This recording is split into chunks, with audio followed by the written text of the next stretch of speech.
まずリバーサルエッジそのものについては In the beginning, we thought of the reversal edge system because I think this is not just unique to Soulcalibur, but unique to many fighting games. You see a lot of the very experienced players, they one-sidedly defeat the less experienced, the beginners. And it's a very frustrating experience, not even do anything, throw out a punch, and then just have your opponent perfect you. So what the reversal edge is designed to do is to give the beginners at least a chance to stand on the same stage as a more experienced player and have this mind game of rock, paper, scissors with them. And of course, if you focus too heavily on the reversal edge and that's all players are doing, then we'll have a completely different game on our hands. So there is going to be a risk and reward associated with when to use it. So it is our belief that the better players become, the less they will probably use the reversal edge in their toolkit. On the surface, it seems like a very simple rock, scissors, paper interaction, but actually there are many other factors in which you can optimize the best choice, including how much meter they have at the time, as well as the matchup with your character versus the opponent. So there are 4 other elements that are going to affect what the optimal options are going to be once reversal edge is triggered. And even though the more experienced players are going to possibly use it less and less, I do believe that there are still going to be situations in which triggering the reversal edge would be beneficial. And we thought a lot about how the reversal edge is going to be used in the game and designed it around that, but that doesn't mean to say that's the only way in which it can be used. I think as the game is released, a lot of players are going to discover new ways or that they can use it, and we're really excited to see what players come up with. まあ僕らとしては As far as from the development side, we're not trying to develop a game for the sole purpose of the esports scene, and we're making a fun game, we're making an engaging game, and if the community happens to see the potential in it and they take it up, then I think that's when Soulcalibur 6 will really kind of shine in the scene. まあ Yeah, like you mentioned, his sword, it starts off as a single saber, but then he can take it apart and dual wield. And he does in his arsenal have some moves that allows him to leap in from longer ranges. So in that regard, I think he's really good at all different ranges actually.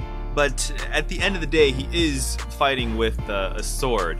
So although he has the system of being able to take it apart, I think it's kind of an end game or an extension or an expansion of a very orthodox style. And if I am to leave you with one piece of advice for Geralt, during his soul charge, while that's activated, he can use as many spells as he can without consuming meter. So I encourage you to try that out. 全体のキャラのロスターの中で Of course, we always try to balance and think about what range of characters we want to represent in our roster and how that will translate to the fans being able to get their hands on a very diverse portfolio.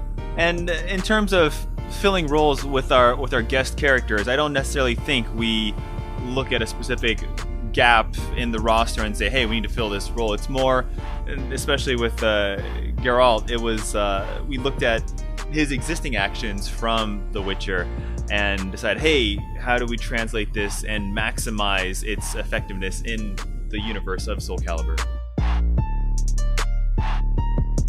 おそらく I think the mechanic you're describing is what we call the lethal hit in the game, and the actual conditions of triggering it is going to differ between characters. So that is something that I think is part of the discovery element of the game. I don't want to give too much of it away, so I encourage players to get their hands on it and just try different combinations of triggering lethal hits and seeing what they do. So once lethal hit is activated, everything but your character starts to slow down, I think, like you mentioned. And what that allows the player to do is do combo strings that normally wouldn't connect. It kind of opens up doors to new combos that are only possible while that's active. So I think even just activating lethal hit is already proof that the player knows what they're doing. And then also being able to know exactly what to do while it's active is, again, it's kind of like a two-tiered testament to that player's skill. But I really think it's the badge of honor of a really good player. And that's, of course, you're going to see it. People might activate it coincidentally in matches, but when the conditions are right and lethal hit is very beneficial, if the player is able to actually activate and execute it, I think that's when you know they deserve to be commended.